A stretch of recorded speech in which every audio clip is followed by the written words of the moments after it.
மாவட்டம் வேப்பூர் அருகே மலையனூர் கிராமத்தில் அருள்வாதித்துக் கொண்டிருக்கும் ஸ்ரீ முத்துமாரியம்மன் ஆலய தேர் திருவிழாவில் கலந்து கொள்ள வருகை புரிந்த தொழிலாளர் நலன் மற்றும் திறன் மேம்பாட்டுத்துறை அமைச்சர் சி.வே.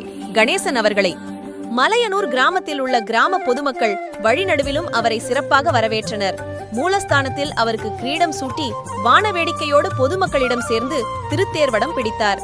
இதில் ஒன்றிய செயலாளர் செங்குட்டுவன் பட்டர் அமிர்தலிங்கம், தொழிலாளர் நலவாரிய செயற்கு உறுப்பினர் கே.என்.டி. சங்கர், திட்டக்குடி காவல் கண்காணிப்பாளர் மோகன், வேப்பூர் ஆய்வாளர் ராமச்சந்திரன், ஊராட்சி மன்ற தலைவர் தேவராஜ், அயலாக பிரிவு மாவட்ட அமைப்பாளர் சேதுராமன், சிறுபாக்கம் காவலர்கள், மின்வாரிய ஊழியர்கள், ஊர் முக்கியஸ்தர்கள், கிராம பொதுமக்கள், ஊர் இளைஞர்கள் திரளானூர் கலந்து கொண்டனர்.